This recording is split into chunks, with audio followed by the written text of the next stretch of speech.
कादम्बरी शर्मा हूं आपके साथ। 4 राज्यों और एक केंद्र शासित प्रदेश के नतीजे सामने आ गए हैं। आधिकारिक ऐलान कुछ ही देर में चुनाव आयोग करेगा, लेकिन साफ है कि तृणमूल कांग्रेस ने बंगाल में अपना दबदबा कायम रखा है।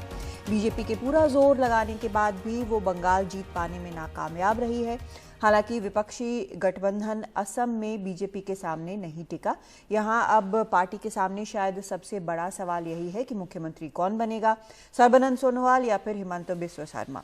केरल में पिनाराई विजयन के नेतृत्व में लेफ्ट डेमोक्रेटिक फ्रंट या एलडीएफ फिर से सत्ता में लौटी है। तमिलनाडु में इस बार डीएमके ने वापसी की है। इस सब के बीच लेकिन सबसे ज्यादा नजर अगर कहीं पर है तो वो है पश्चिम बंगाल पर, इसलिए भी क्योंकि ममता बनर्जी ने बहुत जबरदस्त टक्कर दी है।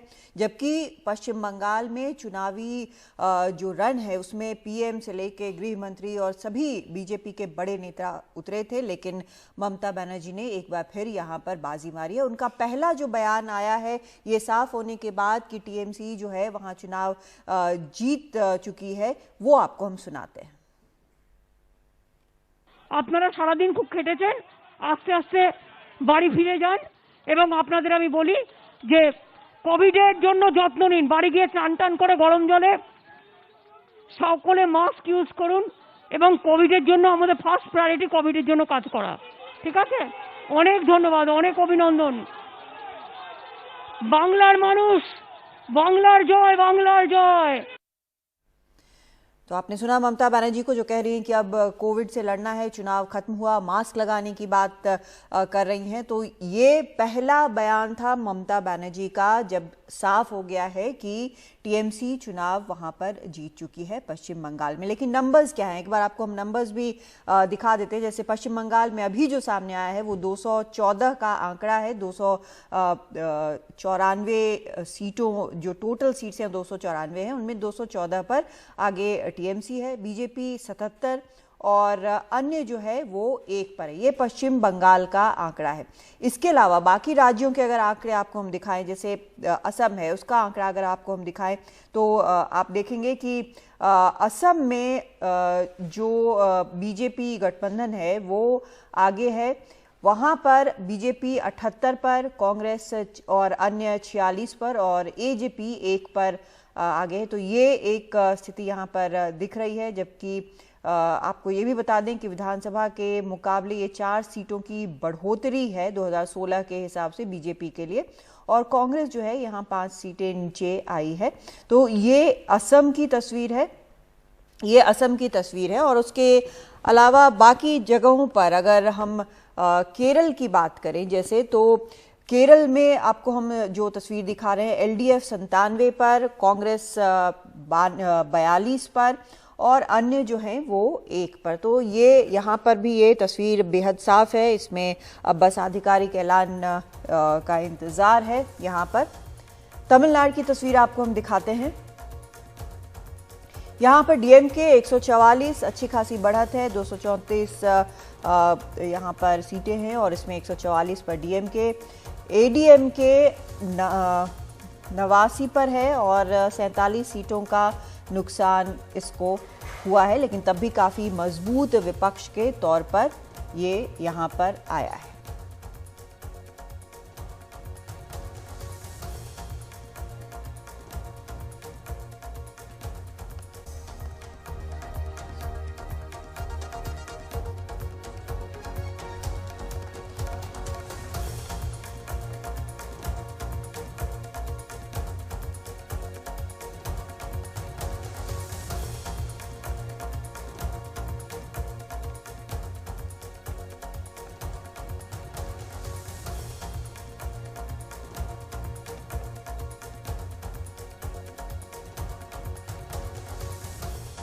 तो एक तरह से तस्वीर पूरी तरह से साफ हो चुकी है यहाँ पर कि कहाँ किसके खाते में क्या आया, और इस पर अब अलग अलग पार्टियों में विचार विमर्श भी चल रहा होगा। हमारे साथ इस वक्त वरिष्ठ पत्रकार देबरुन रॉय जुड़ रहे हैं। आपका बहुत स्वागत है हमारे साथ जुड़ने के लिए। पश्चिम बंगाल में जो नतीजे हैं वो बड़ा साफ यहाँ पर नजर आ रहे हैं, लेकिन बीजेपी ने जिस तरह का जोर लगाया था, जिस तरह की स्ट्रैटेजी वहां पर चली थी, वो बिल्कुल नहीं चली है। लेकिन बीजेपी के जो कई प्रवक्ता है उनका ये कहना है कि जितनी सीटें आती दिख रही हैं वो भी एक तरह से एक बड़ी उपलब्धि के तौर पर देखी जानी चाहिए। आपकी क्या राय है इस पर? बीजेपी के प्रवक्ता ने जो कहा है वो सही बिल्कुल है। ये आपको सोचने की बात है। ऊपर से एक दृश्य एक तरीके से दिखा जाता है, अब दूसरी अंदरूनी बात दूसरी होती है। तो ऐसा ही है। नरेंद्र मोदी कोई मामूली पॉलिटिशियन तो है नहीं और ममता बनर्जी भी नहीं है ऐसी। ऐसा हुआ है कि ये मोदी का पहले से ये करना था कि जो रिलीजियस पोलराइजेशन कहें या ये ऐसे भी जो भी हो, पोलराइजेशन चाहते थे मोदी, और ये ममता को भी सूट करती थी। वो भी यही साबित हुआ, क्योंकि लेफ्ट और कांग्रेस बिल्कुल सफाया हो गया। At the cost of left and Congress दोनों ने कुछ ना कुछ सीट बढ़ोतरी हो गई है। बीजेपी कोई मामूली बात नहीं है। ये 3 से 80 छूना कोई मामूली बात नहीं है। ऐसा बंगाल में कभी नहीं हुआ। तो ये तो मोदी का भी सक्सेस है, ममता का भी है। मेनली तो मोदी का सक्सेस है। तो आप क्या समझेंगे कि एक बहुत मजबूत फुटहोल्ड है यहाँ पर अब बीजेपी का, और मेन जो ऑपोजिशन पार्टी है, मेन जो विपक्ष है अब ममता बनर्जी के लिए पश्चिम बंगाल में वो बीजेपी ही है, बाकी लेफ्ट या और किसी की कोई जगह नहीं है? हाँ, और कोई जगह नहीं है। बंगाल में पॉलिटिकल पोलराइजेशन बराबर था कांग्रेस और कम्युनिस्टों के बीच में। ये नई सिलसिला जारी हुआ इस बार। ये जो रिलीजियस पोलराइजेशन बोलिए या कुछ भी हो, क्या बीजेपी या नॉन बीजेपी पोलराइजेशन, इसको ऐसे देखने से अच्छा रहेगा क्योंकि सेंट्रल में बीजेपी पावर में है और ये ऑपोजिशन वहां पे मेन ऑपोजिशन फेस अभी come out as Mamata is the main opposition face wherever you see in all India scenario. तो मुझे लगता है कि ये जो श्यामा प्रसाद मुखर्जी भी नहीं कर पाए थे कभी बंगाल में, वो मोदी कर दिखाया। तो आप क्या यहाँ जो पूरा कैंपेन चला है, पूरा जो प्रचार चला है पश्चिम बंगाल में, क्या आपको लगता है कि एक तरीका जो है वोटर्स को लुभाने का, उनको वू करने का, क्या वो बदल गया है? क्या वो एक जिस तरह से लेफ्ट का एक हुआ करता था उससे बदलकर अब ये रिलीजन बेस्ड हो गया है, जिस तरह से यहाँ पर पोलराइजेशन हुआ? पहले जब चुनाव शुरू हुआ था, चुनाव के शुरुआत में याद कीजिए, हाँ, तब इनकम्बेंसी फैक्टर बहुत ऊंचे ऊपर था, बहुत ही ऊपर था इनकम्बेंसी फैक्टर। ममता के खिलाफ बीजेपी ने आवाज उठाई थी पहले कि जो करप्शन का इशू था, मेन इशू था करप्शन, उसके बाद अपीजमेंट का इशू था। ये दोनों मिलके कहीं करप्शन कहीं चली गई, पता नहीं, किसी को पता ही नहीं चला। अल्टीमेट प्रोपोगेंडा और पब्लिसिटी व्हिच आर ऑपोजिशन। हाँ, इस वक्त ममता बनर्जी बोल रही है, जरा सुनते हैं। আমাকে যখন ডাবল ইঞ্জিনের কথা বলা হয়েছিল, আমি বলেছিলাম ডাবল সেঞ্চুরি করব, এবং আজকে আমরা এই জন্য মানুষকে ধন্যবাদ জানাচ্ছি। বাংলার জয় হয়েছে, বাংলার মানুষের জয় হয়েছে, বাংলার মা বোনের জয় হয়েছে, বাংলার ভাই বোনদের জয় হয়েছে, সম্প্রীতির জয় হয়েছে, সংহতির জয় হয়েছে। বাংলা আজকে সারা ভারতবর্ষকে বাঁচিয়ে দিয়েছে। বাংলার এই জয় সারা ভারতবর্ষের মানুষকে আমরা অভিনন্দন জানাচ্ছি, এবং বাংলার এই জয় ল্যান্ডস্লাইড ভিক্টরি। এত অডসের বিরুদ্ধে লড়াই করে পুরো central government, total agency, election commission আমাদের সাথে খুব রূঢ় ব্যবহার করেছেন। তা সত্ত্বেও মনে রাখবেন, মানুষের এই জয় বাংলাকে শুধু বাঁচিয়ে দিয়েছে তাই নয়, মনুষ্যত্বকে বাঁচিয়ে দিয়েছে, মানবিকতাকে বাঁচিয়ে দিয়েছে, বাংলার মানুষকে বাঁচিয়ে দিয়েছে বলে আমি মনে করি। আমি এখনো বলি, এই ইলেকশনে দুটো স্লোগান খুব কাজে লেগেছে, আমার ছোট ছোট ভাই বোনেরাও দিয়েছেন, খেলা হবে আর জয় বাংলা। তাদের সকলকে আমি, সত্যিই খেলা হয়েছে এবং খেলা শেষে আমরা জিতেছি, এই জন্য আমি তাদের অভিনন্দন জানাবো। এবং আমি নিজে 50,000 ফুটবল গ্রাম বাংলার বুকে আমাদের দলের পক্ষ থেকে গরিব গরিব ক্লাবগুলোকে ডিস্ট্রিবিউশন করব। আমার ফার্স্ট প্রায়োরিটি এখন হবে, যেহেতু COVID is my first priority, কোভিডটা বাড়ছে, আমরা কদিন ধরে কাজ করছিলাম এবং করছি। কোভিডের জন্য আমাকে ইমিডিয়েট কাজ শুরু করতে হবে, আমি অলরেডি করছি, আমাদের অফিসাররাও করছেন। এবং কোভিডের জন্যই আমরা বড় আকারে শপথ গ্রহণ অনুষ্ঠান করব না, এত ল্যান্ডস্লাইড বৃষ্টি হওয়া সত্ত্বেও। আমরা ছোট্ট অনুষ্ঠানের মধ্যে দিয়ে আমরা কবে শপথ নেব আপনাদের বলে দেব। আর দুই হচ্ছে যে আমি মনে করি কবে বিধানসভা ডাকবো সেটাও আমরা বলে দেব। এই ল্যান্ডস্লাইড বৃষ্টির পরে আর কোনো কারোর মুখে কোনো কথা মানায় না মানুষ ছাড়া। মানুষের কাছে আমরা কৃতজ্ঞ এবং মানুষ এত দিয়েছে বলেই আজ যখন কোভিডে মানুষ আজকে বিশেষ করে ভয় পাচ্ছেন, সেই সময়টা বলবো এই ঝড়ও আমরা সামলে দেব। শুধু অনুরোধ করব, সবুজের ঝড়ে কোভিডের ঝড়ও আমরা সামলে দেব। শুধু আমরা এটুকু বলবো, ভাই এত কথা বললে কি করে হবে, কোভিডের ঝড়ে সামলে দেব। এবং এটুকু আমি নিশ্চয়ই বলবো, বিনা পয়সায় ভ্যাকসিন আমরা সবাইকে দেব।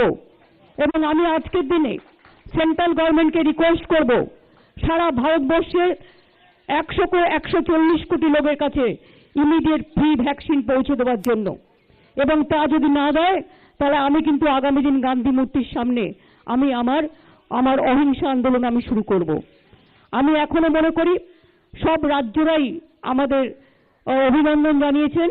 আই এম সো হ্যাপি, এবং আমার মতো হ্যাপি আজকে আর কেউ নেই। এবং এতটা পাবো আমরা ভাবতেও পারিনি।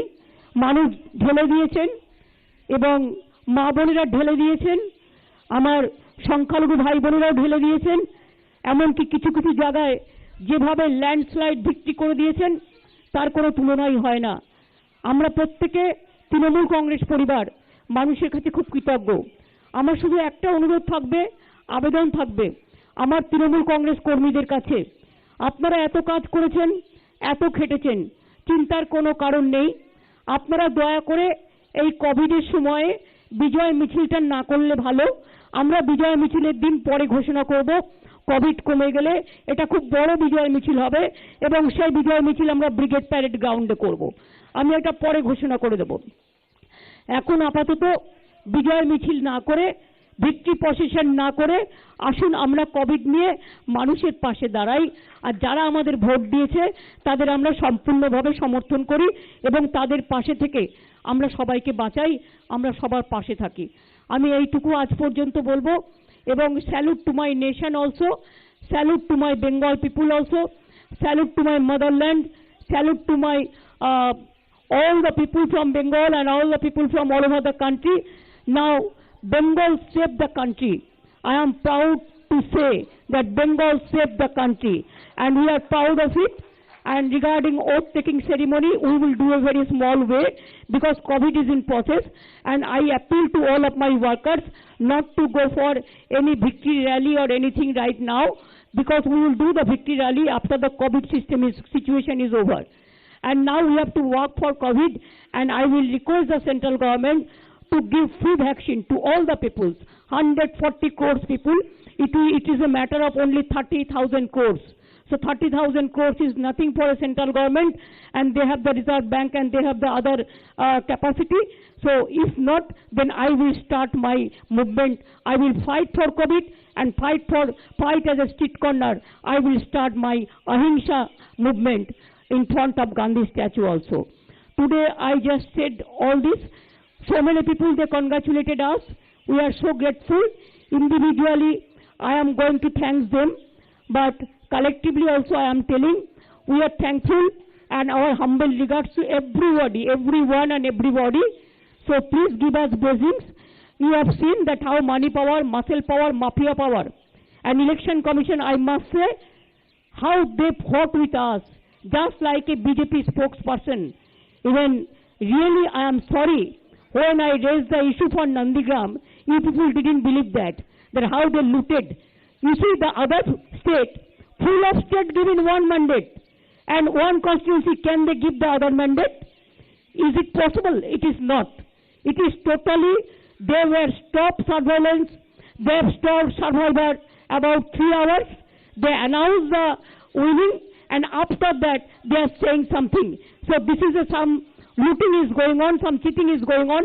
we will fight in the court case, we will file the court case and we will fight for that. That is only one seat, we don't mind for that, because Bengal won the match. And it is that my target was 2-1. You know, my two candidates will be winning later on, because Murshidabad, 2 seats, the election is not taking place, it is on 16. Both the seats are our MLA. And Kharda also, we lost Kajol Sinha. That seat also he won. There also we have to go for election. That seat also we have to go for election. And so I think that 2-1 will cost. Let us cross the fingers. And I must congratulate my people, all the people. And I am grateful to my Bengal people, and whatever we have given the commitment to the people, we will fulfill all the commitment. And don't worry for Nandigram, forget one thing. For struggle, you have to sacrifice something. I struggle for Nandigram because I fought a movement, so I have forgotten now. It's okay. Let the Nandigram people, whatever they have given the verdict, I accept that. I don't mind for that, because it's a match. It is nothing. So we won more than 2-1 seat. That is a landslide victory. And BJP has lost the election, and they have played so many dirty politics, dirty tricks. Even all the officers are saying, with high officials, you are under watch, you are under watch, you are under watch. I know each and everything. So it's okay that we have faced the horrible situation. We have faced the horror of the election commission.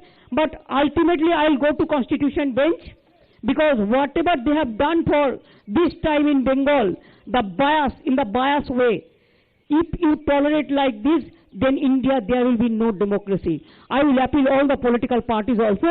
We will go jointly to the Supreme Court, and we will ask the Constitution bench. There must be something, some limitation, some Lakshman Rekha for the election commission also. Only 3 nominated men, and here the retired officer, they cannot control this country. They have to take care also for the democracy. So আমরা মনে করি গণতন্ত্রের জয় হয়েছে, ভারতবর্ষে বিজেপির ধস নেমেছে। এই ধসই যেন চিরকাল জারি থাকে, আমরা কৃতজ্ঞ মানুষের কাছে। নরেন্দ্র মোদী, অমিত শাহ বারবার বলেছেন ডাবল ইঞ্জিন হবে। আমি বারবার বলেছিলাম ডাবল সেঞ্চুরি করব, এবং দেখেছেন কাদেরটা ভুল কাদেরটা ঠিক।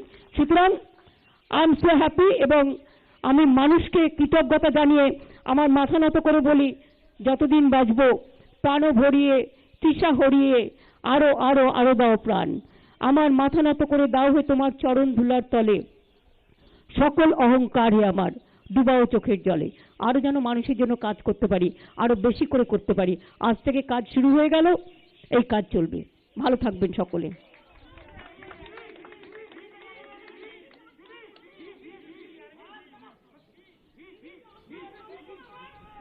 আমি লকডাউন নিয়ে এখনই কথা বলছি না।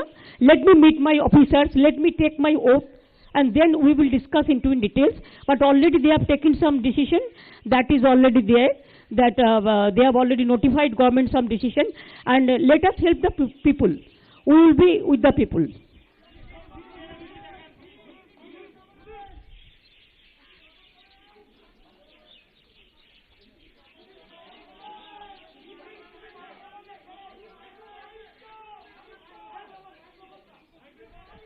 Microphone, oh, microphone near V.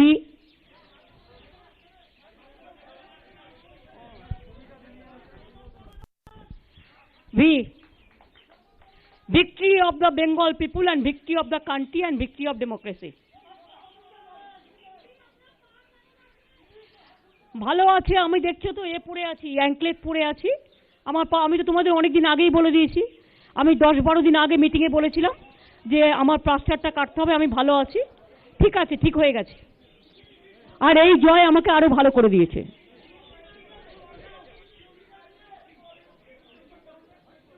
হ্যাঁ,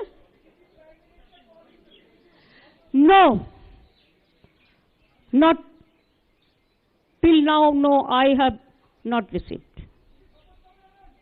বলে দেবো, আমাকে একটু পার্টির সাথে কথা বলতে দাও, কথা বলে দিয়ে বলে দেবো। কিচ্ছু নেই, কোনো কনফিউশন নেই। 221টা সিটে যারা যেতে তাদের কাছে ওটা কোনো কনফিউশন নয়, বরঞ্চ আমি বেঁচে গেছি, নাহলে আমার বারবার করে অত দূরে যেতে হতো। ভালোই হয়েছে, মানুষ যা করেছে ভালোর জন্য করেছে। আমি ওদের সালাম জানাই, ওদের আমি সালাম জানাই যে তারা যা রায় দিয়েছে ঠিক আছে, ইটস ওকে। বাট আমি কোর্টে যাব, কারণ আমার কাছে খবর আছে যে ইলেকশন যেটা অ্যানাউন্স করার পরেও তার মধ্যে কিছু কারচুপি হয়েছে।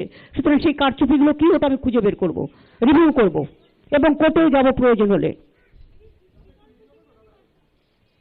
আর আমি এখন একটু মাকালি বাড়ি যাবো, কারণ আমার কমিটমেন্ট ছিল তৃণমূল কংগ্রেস দল হিসেবে জিতলে আমি আমাকে ওখানকার পুরোহিতরা বলেছিলেন আপনি কিন্তু ওই দিনই আসবেন।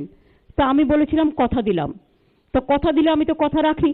সুতরাং আমি একটু যাচ্ছি ওখানে, একটু মাকালি পুজো দেবো, দিয়ে আমি ফিরে আসবো। আর বাদ বাকিগুলো আমরা আমাদের পার্টির মধ্যে কথা বলে আপনাদের জানিয়ে দেবো, কালকে জানিয়ে দেবো আশা করি। কালকে আপনারা 3টে 3:30 নাগাদ আসুন, আমি জানিয়ে দেবো।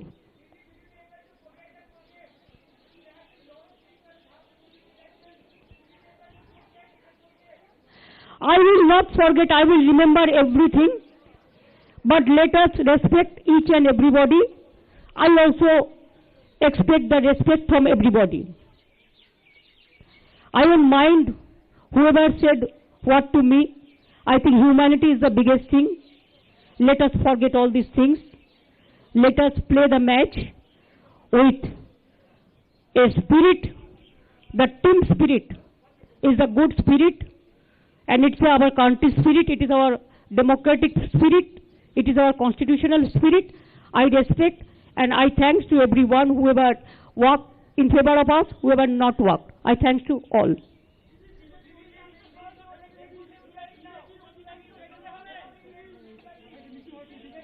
শুনতে পাচ্ছি না কি?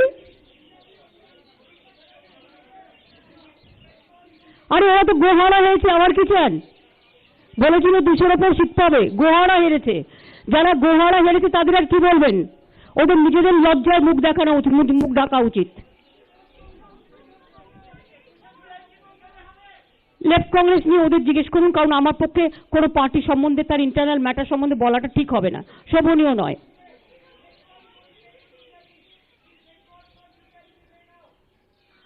Bengal show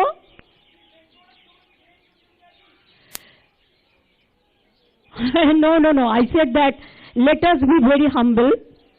Our humble regards to all the central leaders who came here and who campaign also against of us. And also my humble regards to some people who came from different parts and helped us. They congratulated us also.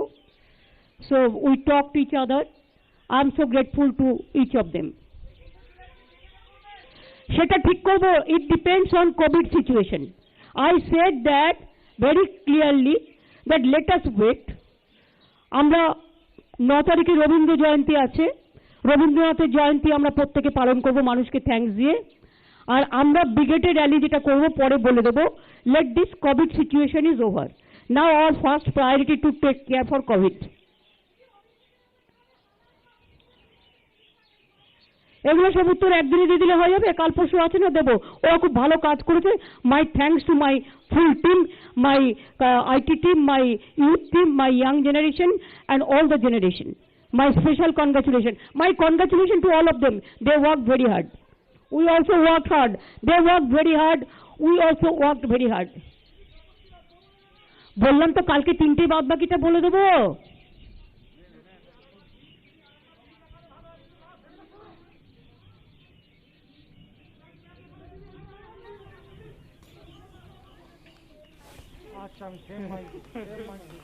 तो आप ममता बनर्जी को सुन रहे थे। कादिमनी ममता बनर्जी ने एक तरह से मुझे लगता है स्वीकार कर लिया है जो नंदीग्राम से खबरें आ रही हैं, यदि सूत्रों की माने तो अभी वहां पर डिक्लेयर नहीं किया गया है ममता बनर्जी को विनर। वहां पे कुछ चुनाव नतीजों पे लेकर विवाद हुआ है। बीजेपी ने दावा किया है कि ममता बनर्जी नहीं जीती हैं, शुभेंदु जो है 1622 वोट से जीते हैं। कुछ इस पर का विवाद हुआ है, लेकिन ममता बनर्जी ने कहा कि उनको जो भी नतीजा अब आएगा नंदीग्राम का वो उसको स्वीकार करेंगी। सोहेत, आप बताइए, जो एक तरह से रिलैक्स दिखी ममता बनर्जी इतनी बड़ी विक्ट्री के बाद, भले ही नंदीग्राम के चुनावी नतीजे पर अभी एक विवाद है, लेकिन उन्होंने प्रायोरिटी साफ कर दिया कि पहले कोविड से निपटना है उन्हें। बिल्कुल बाबा, देखिए अभी उन्होंने कहा कि अभी कुछ ऑफिशियल से मिलकर वो आगे का तय करेंगे कि क्या करना है और कोविड से किस तरह से क्या कुछ निपटने के लिए क्या कुछ किया जाएगा, उसके ऊपर वो जल्द ही बैठक करेंगे। साथ ही उन्होंने कहा कि केंद्र से उम्मीद होगी कि जो भी मदद कोविड के लिए चाहिए होगा वो मिल जाना चाहिए, अगर नहीं मिलता है तब वो उसके लिए भी लड़ेंगे। नंदीग्राम की अगर बात करें तो उन्होंने दो चीजें कही। पहले तो कहा कि वहां पर जो कुछ होगा वो उन्हें मंजूर होगा, साथ ही साथ उन्होंने कहा कि कभी कभी सैक्रिफाइस देना पड़ता है। तो वहीं दूसरी एक अहम बात जो उन्होंने की वो ये भी उन्होंने कहीं ना कहीं इशारों में कहा कि जरूरत पड़ने पर वो अदालत भी जा सकती है। तो कहीं ना कहीं एक तरफ जहां ये बड़ी जीत है ममता बनर्जी की, तो वहीं जिस तरह से नंदीग्राम में हम सुबह से देख रहे थे कि दोनों के बीच में कांटे की टक्कर चल रही थी, अब भी वहां पर पहले ये बताया गया कि ममता बनर्जी 1200 वोट से आगे हैं, फिर पता चल रहा है कि शुभेंदु अधिकारी की अगर बात करें तो उनके बढ़त की बात दिखाई जा रही है, अभी 1600 वोट से ज्यादा उनके पास है। तो जिस तरह से वो कांटे की टक्कर वहां पर दिखाई दे रही है, लेकिन इस पर जब ममता बनर्जी से सवाल पूछा गया तब उनका कहना है कि एक सीट अगर जाती भी है या उसमें सैक्रिफाइस करना पड़ता है तो इतनी बड़ी जीत के लिए वो किया भी जा सकता है। साथ ही उन्होंने कहा कि जो भी लोगों का निर्णय होगा उसको वो स्वीकार करेंगी। तो कहीं ना कहीं ममता बनर्जी जिस तरह से इतने बड़े टक्कर के बावजूद तृणमूल कांग्रेस को न केवल बहुमत दिलाने में सफल रही है, बल्कि जिस तरह से ये बड़ी जीत है उसके बाद वो कहीं ना कहीं अपने आप जो जिस तरह से लोगों ने मदद की है। रोकना चाहेंगे सोहित, आपको यहाँ पर रोकना चाहेंगे, आप बने रहे हमारे साथ। जैसा सोहित भी बता रहे थे, ममता बनर्जी से जब पूछा गया नंदीग्राम को लेकर सवाल तो उन्होंने कहा कि उसकी आप चिंता ना करें, मैंने नंदीग्राम मूवमेंट के लिए मैंने लड़ाई लड़ी है, ये ठीक है, नंदीग्राम के लोग जो भी निर्णय करते हैं वो मुझे स्वीकार्य है, मैं माइंड नहीं करती हूँ, मतलब कि उनको ज्यादा इस बात से समस्या नहीं है। उन्होंने कहा कि हम 221 से ज्यादा सीटें जीत रहे हैं और बीजेपी हार चुकी है।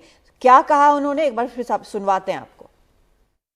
And don't worry for Nandigram, forget one thing, for struggle you have to sacrifice something. I struggle for Nandigram because I fought a movement, so I have forgotten now. It's okay.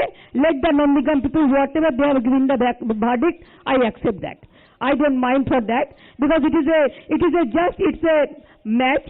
It is nothing. So we won more than 2-1 seat. That is a landslide victory, and BJP has lost the election. BJP has lost the election, वो जिस बिल्कुल दावे से कह रही हैं, ये जो धमक है वो जीत की धमक है, जो 221 सीटें जैसा वो कह रही हैं कि हम जीत गए हैं। उन्होंने अपनी प्रायोरिटीज भी जो है वो साफ कर दी, लेकिन चुनाव आयोग पर मनोरंजन बड़ा तीखा हमला किया उन्होंने। चुनाव आयोग के बारे में उन्होंने कहा है कि वो एक जो है कॉन्स्टिट्यूशन बेंच के पास जाना चाहेंगी, वो चाहेंगे कि पूरे इस चुनाव आयोग का जो गठन है उस पर एक पुनर्विचार किया जाए। उन्होंने कहा कि चुनाव आयोग को रेस्पॉन्सिबल बनाने की जरूरत है, वैसे लोग होने चाहिए जो रिटायर्ड हों। उन्होंने ये कहा कि सर्विस से लोगों को नहीं चुना जाना चाहिए। इस बारे में वो बाकी पार्टियों से बात करके सुप्रीम कोर्ट जाएंगी, जो संविधान बेंच है उसके पास, और वहां से कुछ गाइडेंस लेने की कोशिश करेंगी। तो निश्चित रूप से निशाने पे रखा है चुनाव आयोग को ममता बनर्जी ने। नंदीग्राम में पहले खबर आ गई थी कि ममता बनर्जी जीत गई है, उसके बाद खबर आई कि नहीं, ये नहीं, नंदीग्राम से ममता बनर्जी नहीं जीती है। तो अब एक तरह से ममता बनर्जी ने कह दिया कि नंदीग्राम से उन्हें फर्क नहीं पड़ता है, क्योंकि जो है वो 213 सीटें पर अभी आगे हैं, एक सीट से कोई फर्क नहीं पड़ता है। लेकिन देखना होगा नंदीग्राम का अंतिम परिणाम क्या होता है। वक्त है ब्रेक का।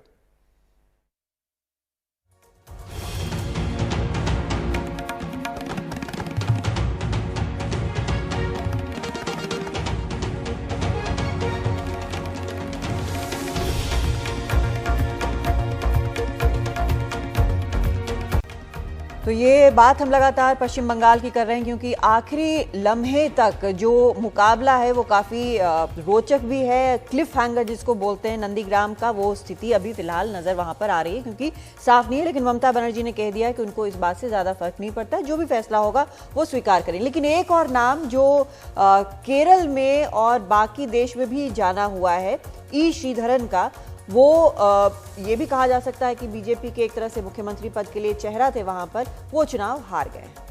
जी हाँ, केरल के पलक्कड से हार चुके हैं मेट्रो मैन। उनको बहुत देर से शामिल किया गया था और कांग्रेस के उम्मीदवार ने उनको हरा दिया है। तो बीजेपी के लिए ये बुरी खबर है।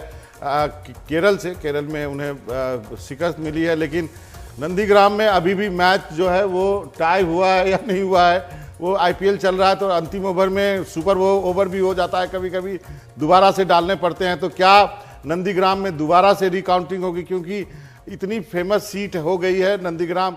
बंगाल में ये कहावत चल रहा था कि पूरा चुनाव एक तरफ, नंदीग्राम एक तरफ। तो हालांकि ममता बनर्जी ने कह दिया कि उनको मंजूर है, नंदीग्राम में जो हुआ उनको फर्क नहीं पड़ता, वो खुश हैं 213 सीट जीत करके। लेकिन अभी तक वहां पर क्लियर जो है वो पिक्चर नहीं आया है कि नंदीग्राम आखिरकार कौन जीता है। तो ये सस्पेंस अभी भी बना हुआ। हालांकि पहले खबर आई थी कि ममता बनर्जी जीत गई हैं, लेकिन ये खबर आई कि नहीं, शुभेंदु जो है वो आगे। बिल्कुल। और देवरुण रॉय जो हैं वरिष्ठ पत्रकार लगातार हमारे साथ बने हुए हैं। देवरुण जी, आपने सुना होगा जो कुछ भी ममता बनर्जी ने यहाँ पर बोला है, और बहुत साफ तौर पर जिस तरह की चीजें उन्होंने चुनाव आयोग के बारे में बोली है, उसको भी, जिसको कहते हैं कि उसको लॉजिकल कंक्लूजन तक वो ले जाना चाहती हैं। ये अपने आप में एक बड़ी बात है, क्योंकि आमतौर पर चुनाव के बाद नेता इस तरह की बातें नहीं करते हैं।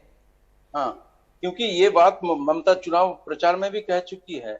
उन्होंने ये, बिकॉज इशू तो इसी को बनाया उन्होंने, कि वो जो बंगाल का प्राइड बनाया।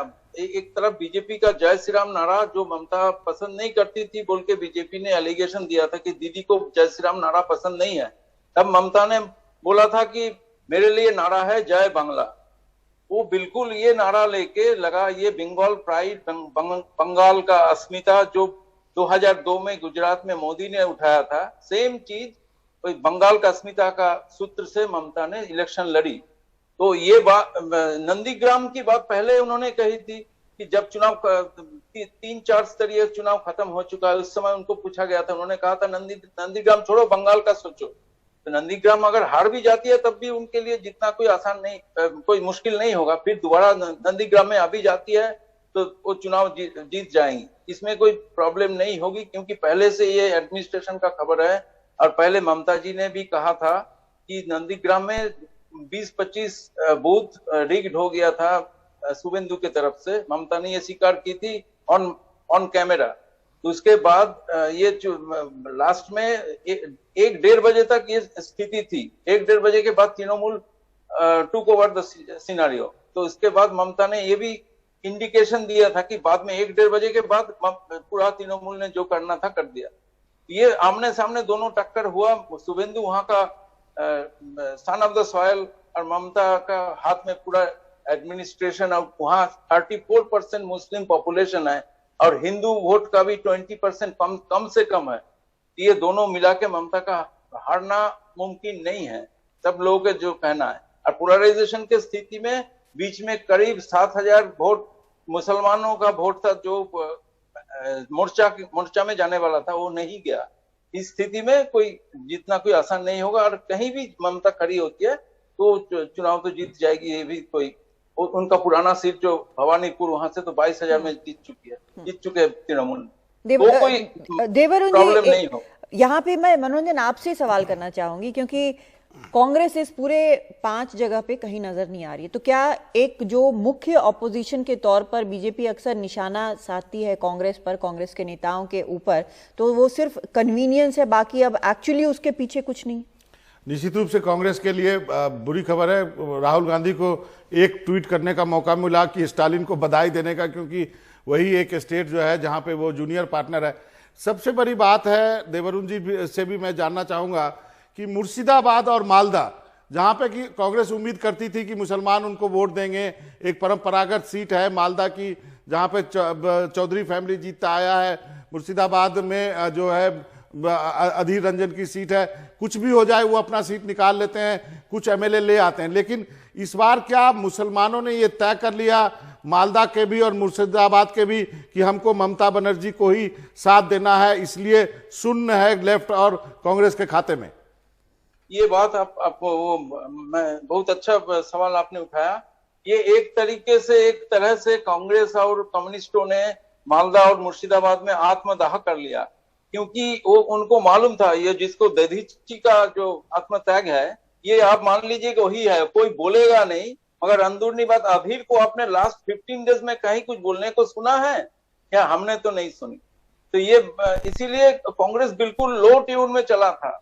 आपको याद होगा जब बाबरी मस्जिद राम जन्मभूमि का जो टक्कर चल रहा था जिस समय, उस समय जो राजीव गांधी मरने के पहले उस 91 के चुनाव में जब राजा साहब विश्वनाथ प्रताप सिंह यूपी का टूर कर रहे थे, मुरादाबाद से आगे चलते रामपुर तक जाते हैं, उनको पता चला यहाँ बिल्कुल बीजेपी, अब जितना आगे जाएंगे कांग्रेस वीक होते जाएगी, इसीलिए वहां उनको कोई संगठन नहीं है जनता दल का, इसलिए राजा साहब वहां से वापस आ गए थे दिल्ली। तो ये है वही, almost it comes to that and.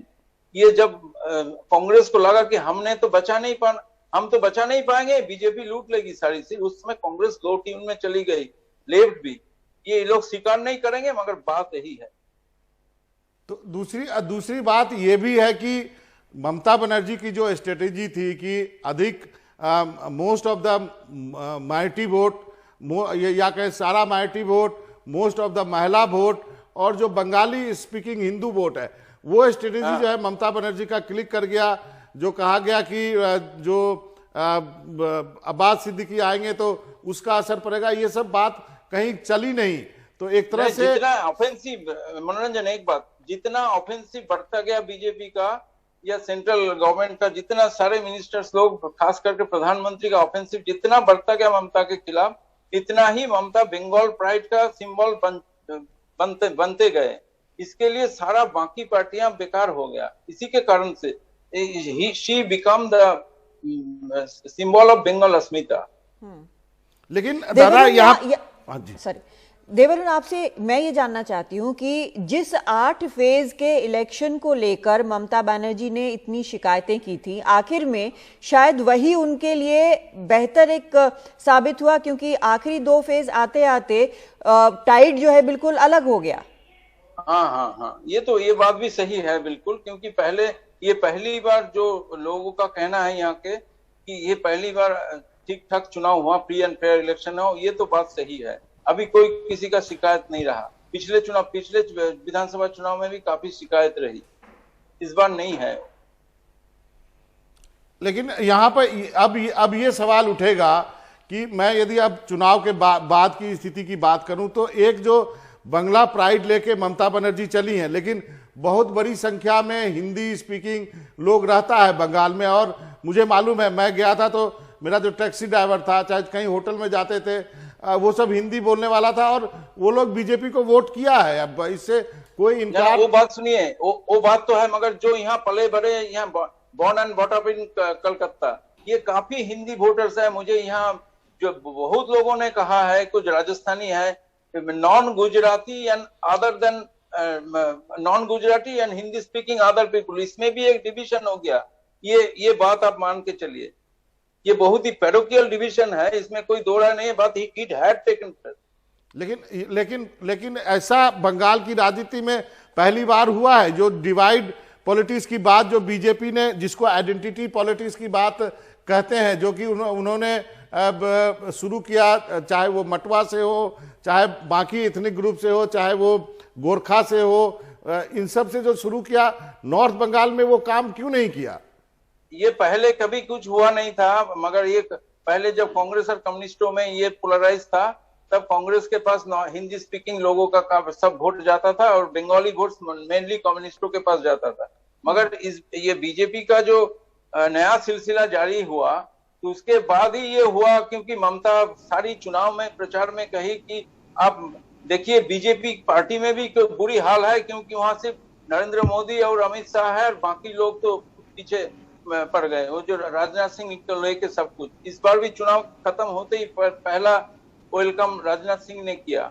तो सब लोगों को मालूम है Rajnath Singh is a very good friend of Mamata Banerjee. जब ममता अनशन में बैठी थी तो राजनाथ जी वहां थे, तब he was the president of BJP, he never spoke against Mamata. जी हाँ, हमारे साथ अब नीरजा चौधरी भी जुड़ गई हैं, वरिष्ठ पत्रकार। नीरजा जी, बहुत स्वागत है आपका। नतीजों का ऐलान भले ही आधिकारिक तौर पर अभी थोड़ा सा वक्त लग सकता है, क्योंकि गिनती जो आखिरी तक होती है वो चल रही है, लेकिन साफ हो गया है कि क्या होगा इसका असर। आप क्योंकि सारा कुछ देखती हैं, यहाँ पर दिल्ली में भी देखती हैं, इसका असर जो है क्या स्ट्रैटेजाइजिंग पर बीजेपी के होगा या एक बड़े सेटबैक के तौर पर ये लिया जाएगा? देखिए, बीजेपी का जो कैरेक्टर है, पर्सनालिटी है पार्टी की, उसमें री-स्ट्रैटेजाइज तो वो तुरंत करेंगे, सोचेंगे और नए रणनीति को लेके आएंगे। वो तो एक्सपेक्ट करना ही चाहिए, क्योंकि वो घर नहीं बैठने वाले हैं। उनका एम्बिशन तो अलग ही है, वन पार्टी डोमिनेंट इंडिया है, उसकी तरफ बढ़ना है। सेटबैक है, लेकिन अगर आप 2016 से कंपेयर करेंगे तो बंगाल में भी अच्छा किया है, लेकिन 2019 से करेंगे तो फिर काफी नीचे आया है, क्योंकि तब तो 121 सीटों के 18 लोकसभा इक्वल टू 121 असेंबली सीटों की बात थी। और जितना हाइप कर दिया, जितना हाई डेसिबल कैंपेन किया, जितना ममता बनर्जी को टारगेट बना दिया, और उसमें ममता का पर्सनालिटी ही सेंटरपीस बन गई उस इलेक्शन का, और इमोशनल इश्यूज आ गए सामने, बाहर के लोग वर्सेस कल्चरल आइडेंटिटी बंगाल की। तो मुझे लगता है बीजेपी को ओवरकिल किया, मेरे को लगता है बीजेपी ने वेस्ट बंगाल में। लेकिन मुझे लगता है इससे ममता जिस तरह से लड़ी, फिर उससे ऑपोजिशन पार्टीज को एक नया ही संदेश जाएगा कि अगर आप ये लड़ सकते हैं तो जीत भी सकते हैं। दूसरा जो साइन आ रहा है, सिग्नल आ रहा है, मैसेज आ रहा है इन चुनावों से, वो ये है कि अगर क्रेडिबल ऑपोजिशन का चेहरा हो और ठीक ठाक से लड़ा जाए तो पार्टी चाहे केरल में हो, चाहे तमिलनाडु में हो, चाहे बंगाल में हो, ऑपोजिशन पार्टीज भाजपा को मात दे सकती हैं नरेंद्र मोदी के कैंपेन करने के बावजूद भी। तो ये एक बड़ा संदेश है जिसको ऑपोजिशन को गांठ बांधनी होगी आगे के लिए। 2024 में क्या होगा बहुत दूर है, और एक कॉमन नैरेटिव भी तैयार करना होगा। ये सब चीजें सामने आ रही हैं। जी, एक ब्रेक लेते हैं छोटा सा और तुरंत लौटते हैं।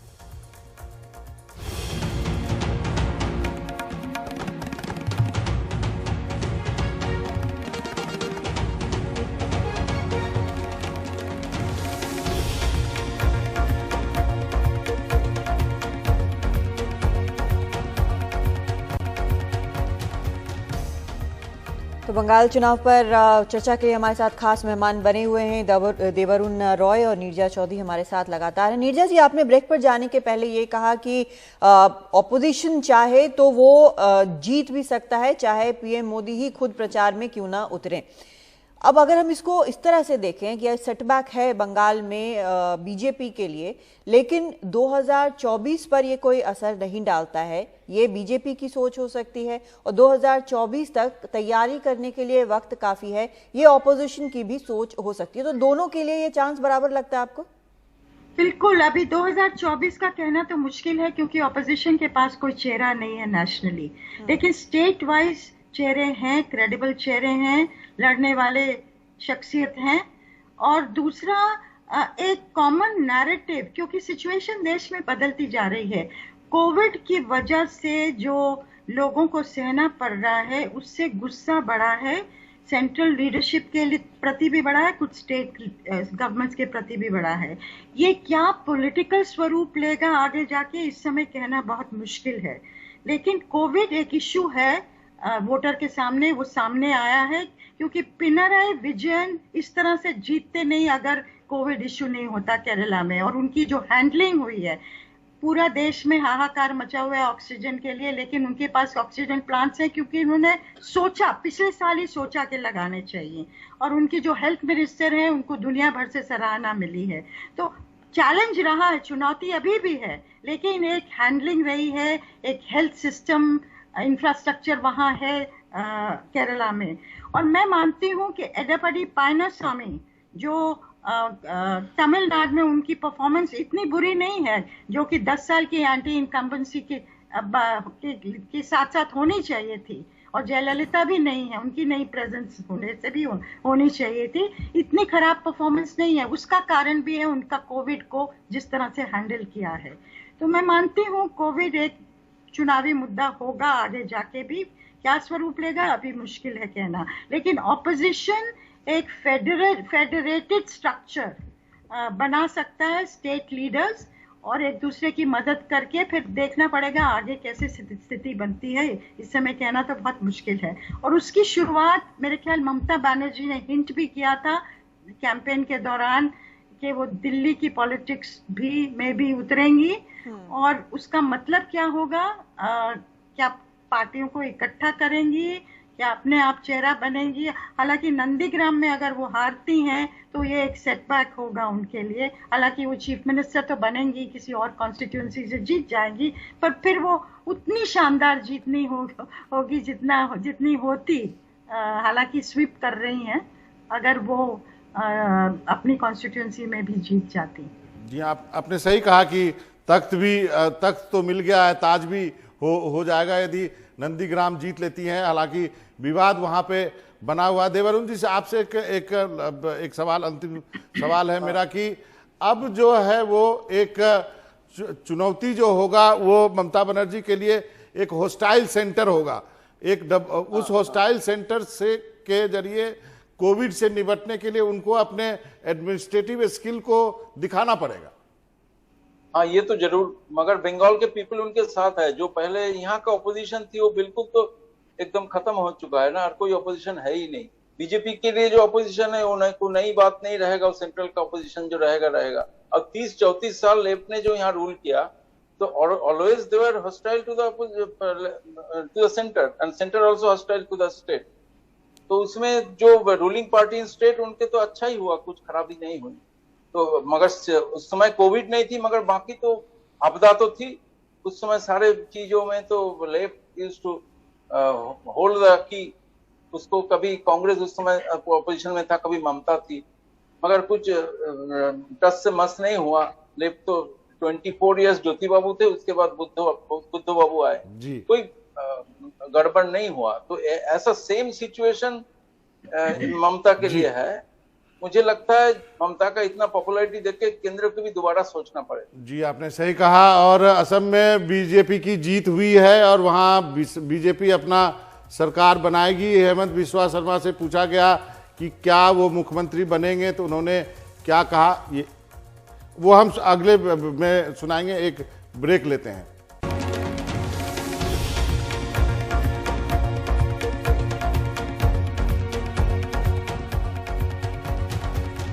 चलते चलते असम की बात कर लेते हैं, जहां पर बीजेपी की जीत हुई है, वो फिर वहां सरकार बनाएगी। इस बीच हेमंत बिस्वा शर्मा से जब पूछा गया कि क्या वो मुख्यमंत्री बनेंगे, तो देखिए उन्होंने क्या कहा। सर, यू वर समवेयर और दी अदर, एक आप एक चेहरा बनकर आ गए थे पूरे बीजेपी का। यू वर स्पीयर हेडिंग जो पूरा कैंपेन था, और कहीं ना कहीं ये भी बोला जा रहा था कि आपकी मुख्यमंत्री बनने के भी पूरे चांसेस है। तो अब क्या उस पर आप क्लियर करेंगे कि कौन यहाँ पे मुख्यमंत्री? देखिए, सरकार बीजेपी का होगा वो निश्चित है, और मुख्यमंत्री भी बीजेपी का ही होगा वो भी निश्चित है। आगे जाके कौन होगा, कैसे होगा, ये हमारा कार्य क्षेत्र में ये नहीं आता है। ये हमारा संसदीय बोर्ड को ही निर्णय लेना है। तो आप लोग दिल्ली में हैं, मुझसे पहले आप लोग को मालूम चल जाएगा।